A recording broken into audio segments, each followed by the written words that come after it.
For today's little adventure, we're going to be reading Roosters Off to See the World by Eric Carle. Roosters Off to See the World by Eric Carle. One fine morning, the rooster decided that he wanted to travel, so right then and there, he set out to see the world. He didn't walk very far when he began to feel lonely. Just then, he met two cats. The rooster said to them, "Come along with me to see the world." The cats liked the idea of a trip very much. "We would love to," they purred, and set off down the road with the rooster. As they wandered on, the rooster and the cats met three frogs. "How would you like to come with us to see the world?" asked the rooster, eager for more company. "Why not?" answered the frogs. "We are not busy now." So the frogs jumped along, and they're behind the rooster and the cats.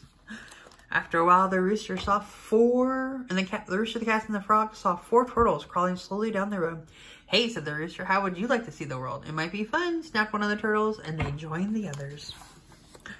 As the rooster, the cats, the frogs, and the turtles walked along, they came to five fish swimming in the brook. "Where are you going?" asked the fish. "We're off to see the world," answered the rooster. "May we come along?" pleaded the fish. "Delighted to have you," the rooster replied, and so the fish came along to see the world. The sun went down and it began to get dark. The moon came up over the horizon. "Where's our dinner?" asked the cats. "Where are we supposed to sleep?" asked the frogs. "We're cold," complained the turtles. Just then some fireflies overheard.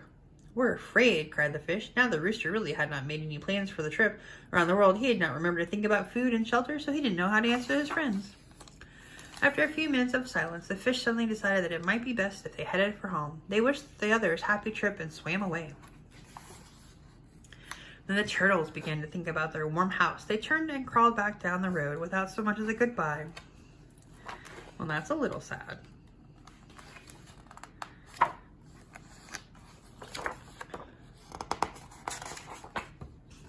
The frogs weren't too happy with the trip anymore either. First one and then the other, and finally the last one jumped away. They were polite enough, though, to wish the rooster a good evening as they disappeared into the night. The cats then remembered an unfinished meal they had left behind. They kindly wished the rooster a happy journey, and they too headed for home. Now the rooster was all alone, and he hadn't seen anything of the world. He thought for a minute, and then said to the moon, "To tell you the truth, I am not only hungry and cold, but I'm homesick as well." The moon did not answer. It too had disappeared.